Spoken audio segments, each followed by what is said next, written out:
Hey there friends, Dave Paulides, CanAm Missing Project, copyrighted edition for our video channel. This is our executive producer Huck from Huck TV. Huck's been outside playing in a 93-degree heat. She's a little warm, but she's a happy dog because Daddy was out there playing with her, having a good time. And she's gonna come in here.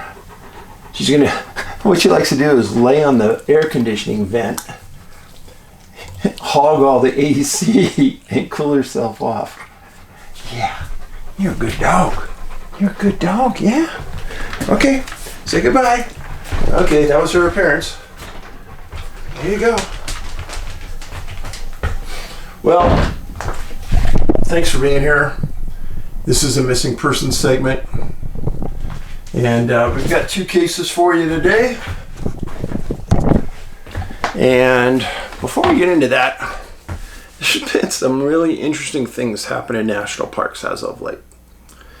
And I think I need to talk about it. A lot of people have said, Dave, please say something about it. Okay, here we go. National parks are not the zoo. When you see an animal in a national park, they are wild. And some of those animals will kill you. And that is the truth. Talk about an animal that isn't talked about much in national parks, but are probably one of the most dangerous, and that is moose. If you ever meet Angie, ask her to tell you her moose story. Her and two friends were hiking up in the mountains, and a huge bull moose went after them, trapped them behind a tree. They will stomp you, and if they catch you with one of their hooves, they will kill you. They are not to be messed with. And then there's a lot of people who want to take a selfie with animals. A couple years ago, someone wanted to take a selfie with a grizzly bear in Yellowstone. Yeah, there's no other word for it, stupidity. Lately, there's been a couple people that have tried to take a selfie with a bison. So the bison's skull is like concrete. You can't hurt it. They are as tough as nails. And when they charge you, they will flip you in the air and try to break you in two. Very dangerous animals. Everything you see in a national park, including the squirrels, should not be touched and messed with. In Colorado, every year, squirrels in certain areas, and it's a different area every year, come down with bubonic plague. Yeah, the plague. And people catch it from fleas from squirrels and chipmunks. So animals are meant to be looked at, admired, and appreciated, but not touched, not messed with. Please take this seriously. And if you're seen harassing an animal in a national park, you can be arrested. You know, it's against the law to feed an animal in a national park. I could go on and on, but... And then the last thing I want to say about national parks. Just recently, there was a shooting at Yellowstone National Park. An employee of the contract company in Yellowstone held a woman hostage. National Park Police arrived, sealed off the area, got into a shootout, ended up killing the suspect. National parks are like little cities. They're like little cities in the United Nations because there's people from all over the world at a national park. I remember a ranger told me one time, Dave, there's probably 30 to 50 countries represented in our park at any one time. That was Yellowstone. 30 to 50. And with that, they bring disease, just everything that people bring. So when you go to a national park, have a good time. I encourage you to go. Be careful. It isn't a playground.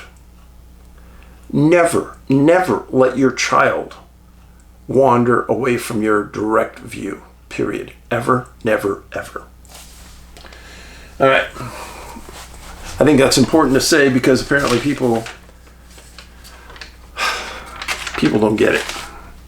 Now, the first case I'm going to talk to you today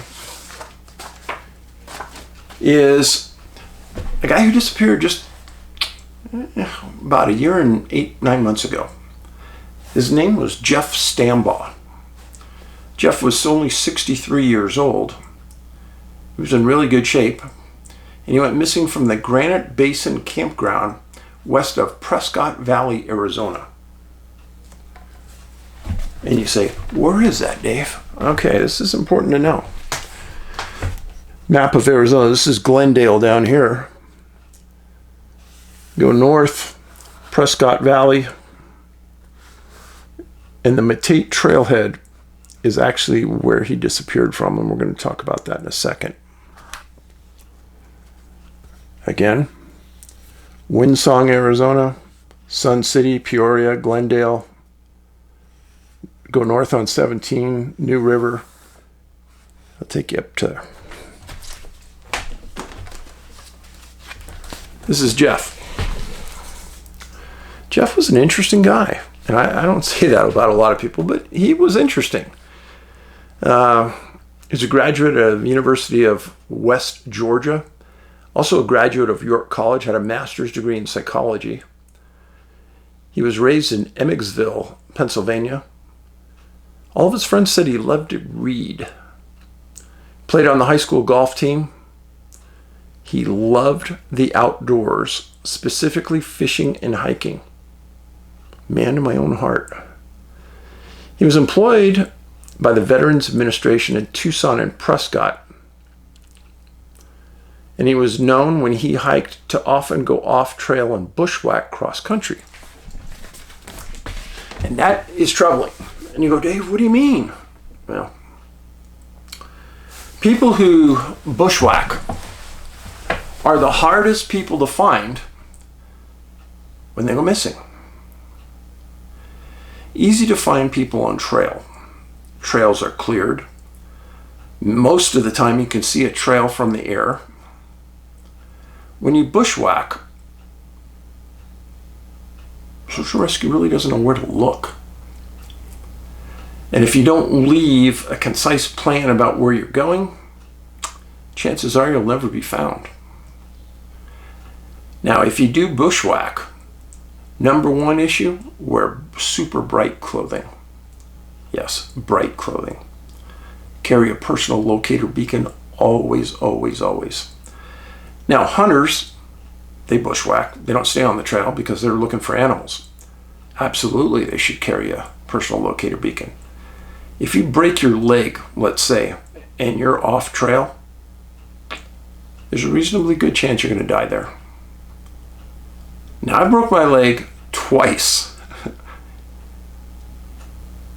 Different leg each time.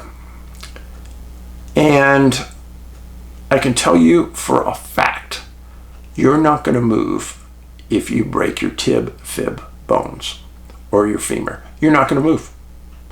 It hurts like you would never, ever believe. Trust me. That's why you need a personal locator beacon.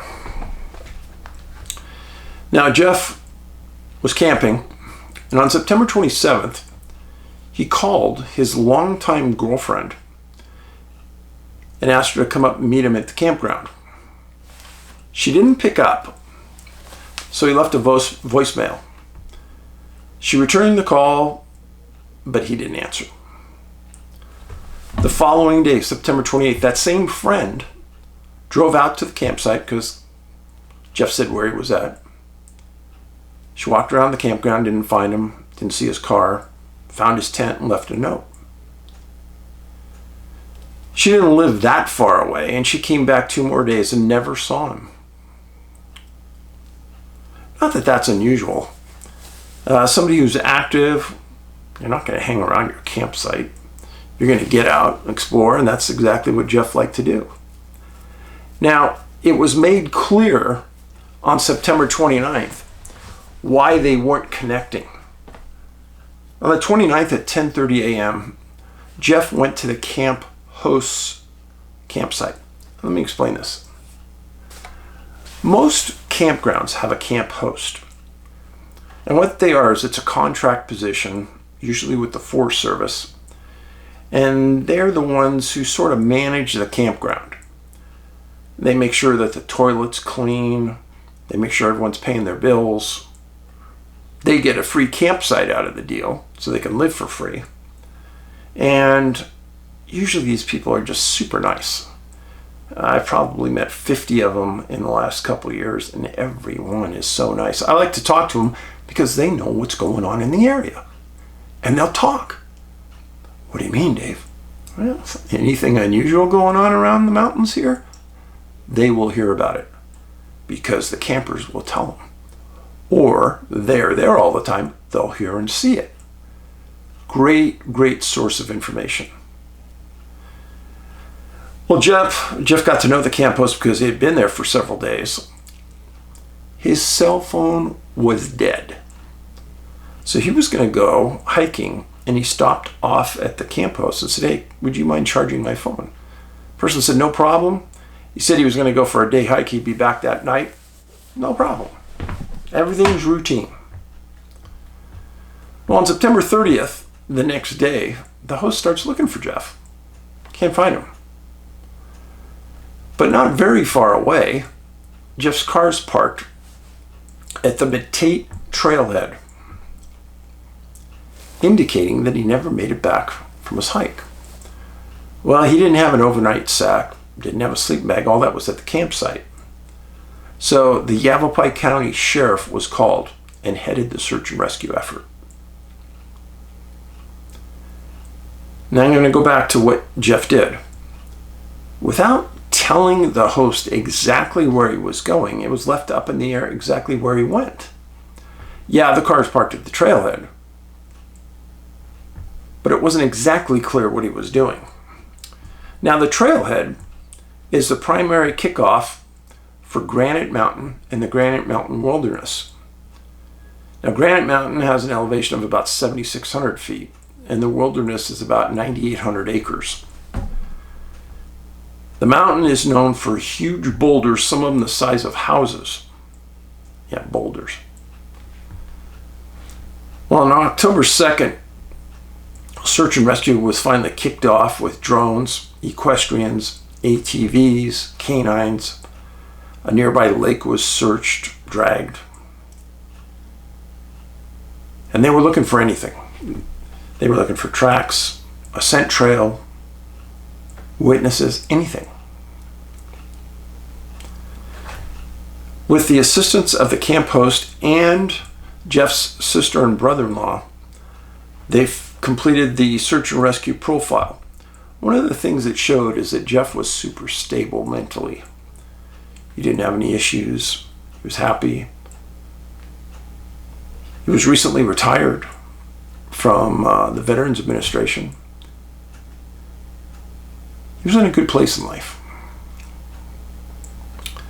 On October 4th, they had 300 searchers on that mountain scouring the area. Jeff's sister and brother-in-law were in the area assisting. Well, it was a huge search effort. Went on for 3 weeks. And that's a big effort for any sheriff's department. Scott Chambers was Jeff's brother-in-law, and he made this statement to the press. It's worth repeating. He said, "It was like E.T. came by and sucked them up. Not a button, a piece of clothing, nothing was found."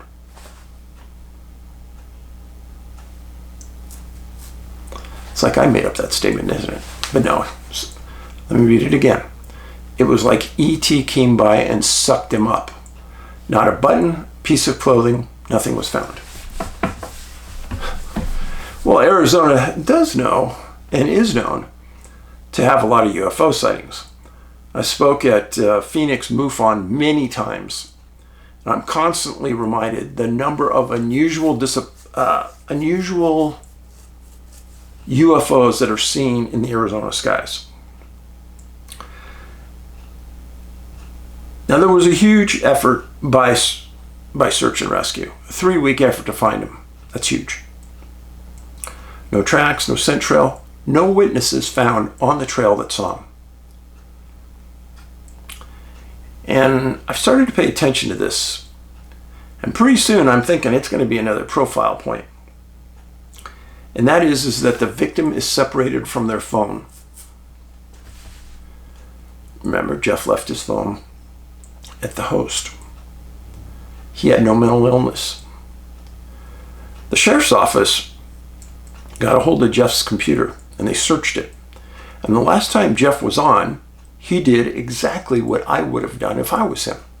He checked the local weather and he looked to see if there were any regional campsites other than the one he was at. Exactly what I would have done. Exactly what I've told you to do. So, Jeff Stambaugh, 63 years old, missing September 29th, 2022, never found. Should have been found. But since he walked off trail many times, I'm afraid that is the sorrowful part of this. Now, I want to show you one other map.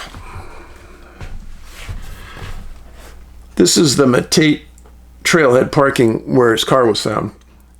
There's a little lake right here that was searched.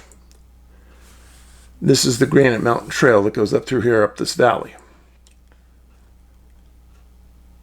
It's a beautiful walk up through here.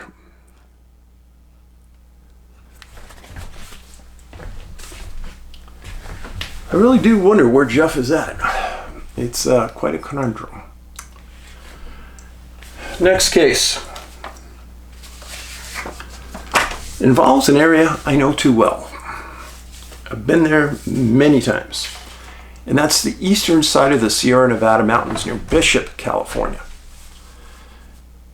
It's one of my favorite areas because it is so beautiful. The biggest mountains in the western United States are in this area. Man's name was Walter Griga, 20 years old. This is Walter. Super smart. Disappeared July 22nd, 1957. He was born in Washington, D.C. And he resided with his family in Camp Springs, Maryland. He was a student at the time at Carleton College in Northfield, Minnesota. His mom was Madeline. His father was Paul.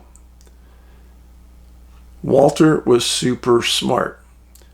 He was on scholarship to Carleton College, and he had just completed his junior year in engineering. No small feat, let me tell you.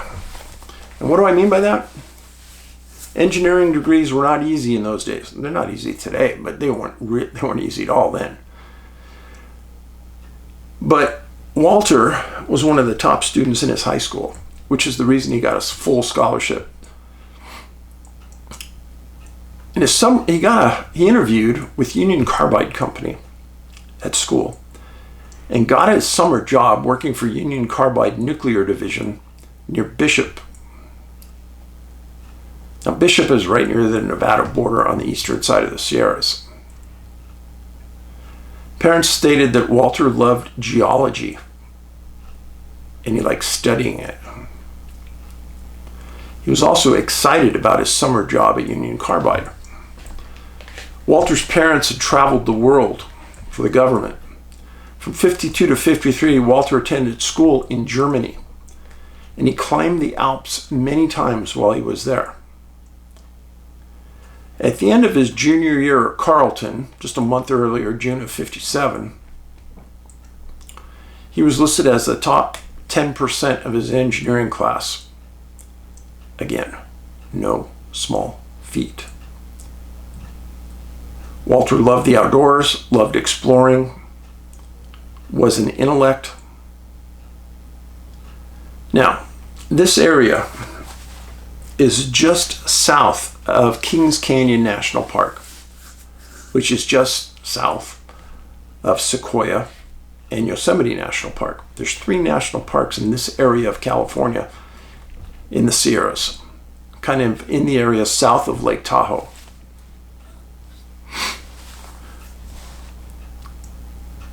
Walter was with other outstanding young students who had gotten a job at Union Carbide. The idea is that Union Carbide would bring these students in their junior year, kind of give them a test run, get to know them, get to understand them, see how they worked with others. So when they graduated, if they liked them, they get offered a job. It's a brilliant way to ensure that you're getting a quality person and somebody that could integrate in your company culture. Now on Saturday, July 20th, Griga had told friends at Union Carbide that he was going to go to the mountains and hike a mountain called Temple Craig Peak. He said he'd spend one night getting there, get off the mountain, and get home by work on Monday.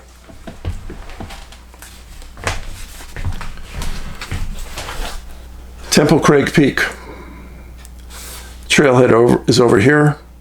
Bishop is over in this area right here. Now I want you to pay close attention. You see all of these little lakes.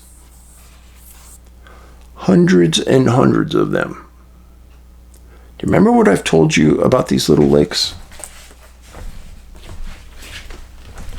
I told you that when you're in an area on a map that has hundreds of lakes like that, the incidence of disappearances skyrocket. And this area of the Sierra has many disappearances.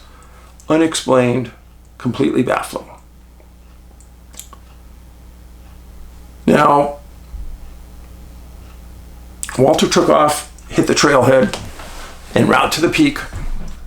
And as he's at the trailhead, he meets a U.S. Forest Service ranger named Bob Amos. And they spoke. Walter was a friendly, smart kid. Amos, nice man, wanted to know where he was going, what he was doing. Walter said that he was going to climb the peak, had a sleeping bag, had some food, had a backpack, said who he worked for, said he'd be back by Monday morning for work. Amos gave him a few hints about how to get there, etc., and off he went. That was on July 20th, in the morning hours. July 22nd, Monday morning, Union Carbide found that Walter wasn't at work. Spoke to a few friends. They said, yeah, he was going to go hiking this weekend. So they sent a couple of kids back to his room, checked. He wasn't back and his car wasn't back. So they knew kind of the trailhead he was going to, so they sent a couple of other kids out to the trailhead and they found his car. Union Carbide called the Inyo County Sheriff and the U.S. Forest Service to report Walter is missing. Now everything was pretty much according to plan at this point. Walter did the right thing. He told people where he was going, told people when he'd be back, said the approximate route, the straightest trail route from point to point. Now this is back in the day where nobody really even had a radio, let alone a personal locator beacon. But if you were taking that trail today and you're a friend of mine, I'd demand you'd carry a personal locator beacon. If you didn't have one, borrow mine.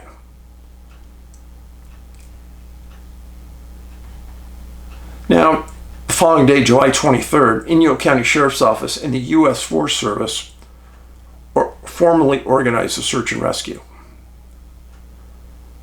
The Forest Service called the U.S. Coast Guard because they knew that the best canines in California were in my old hometown of Los Gatos, California. A man named Russell Cohn had become super famous on the West Coast for having bloodhounds that could sniff out anybody.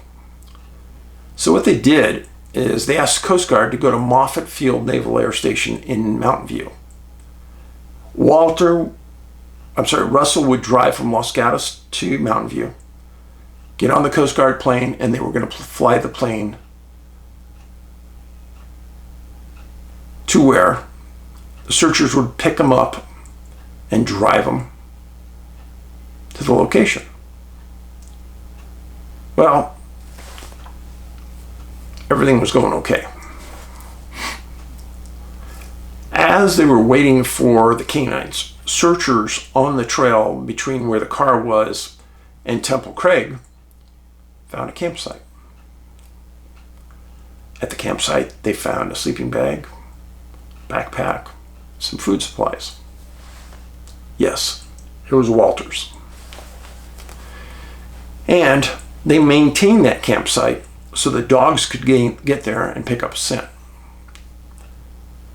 Following day, July 24th, canines on scene, and they were taken to the sleeping bag and they were given the scent trail.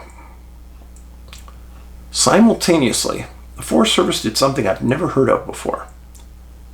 For the Park Service doing this, but never the Forest Service. The Forest Service dropped hundreds of little paper leaflets in a plane flown by Bob Simons, and Deputy Merle Culbertson from the Inyo County Sheriff's dropped them out of the plane. Little confused about why they were dropping these. They never stated what was in the note, but they said that they were dropping them to get to Walter. Now, Walter was super stable. There was no mental issues or depression. So again, it's very strange. July 25th, they stated that no scent trail had been found. And they hadn't found any tracks that they could guarantee were Walter's. July 30th, the search and rescue had 9 people still on the mountain looking. They were making no progress. They had contacted a couple of people on the same trail who had not seen Walter, even though Walter's campsite was right next to the trail. They never saw him. On July 31st, late in the day, Inyo County Sheriff Howard made a public plea for anyone who might have seen Walter to come forward. They had nothing. Now, Walter's parents were still back east in Maryland, trying to keep track of what was happening.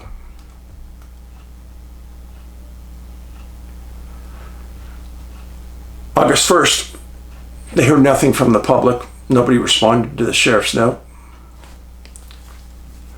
On August 2nd, H.L. McKinney was the president of the Union Carbide Nuclear Division in Bishop.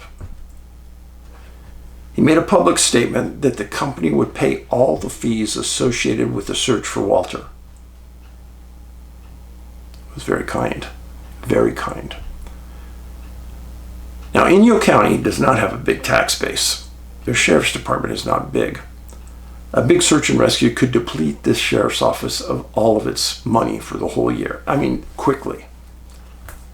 So by a big company like this stepping up and saying that they would fund the search, that was generous. Now, the area of this disappearance, Kings Canyon, Sequoia, Yosemite, lots of unusual disappearances. Many of them I wrote about in Missing 411 Western United States. It's an area that has a lot of high altitude mountains, and there's one area just north of there called Evolution Valley. A lot of people have told me about that area and said that there's all kinds of strangeness that goes on in Evolution Valley. One national park ranger said, Dave, if there was one place that you'd want to spend 3 months during the summer by yourself, if you had the wherewithal and stamina to do it, it would be Evolution Valley. I asked him 3 times what he meant. Extrapolate. Trust me, Dave. One of the strangest places in the park system that you'd want to hang out. That's all he would say. So I'll leave it with you. Walter Griga, never found. So there's 2 cases for you. One from Arizona, one from California. 2 people never found. Both highly intellectual.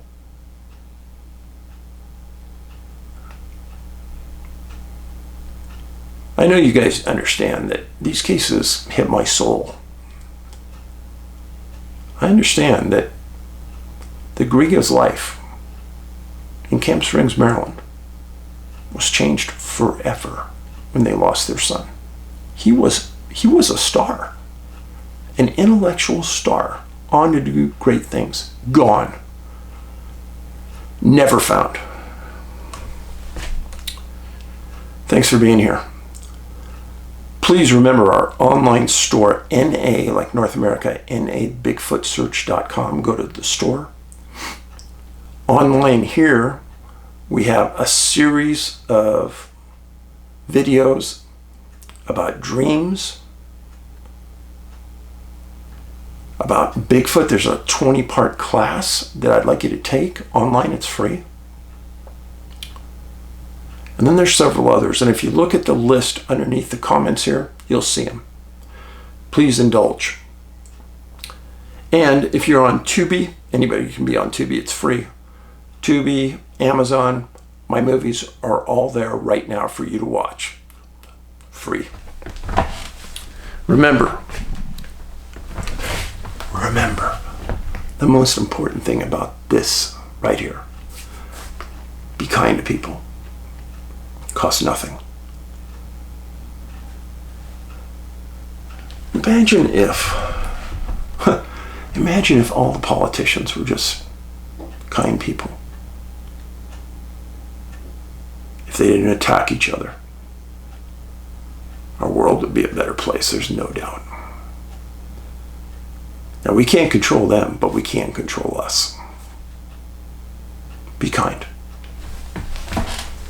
Kindness Revolution. Paulides out.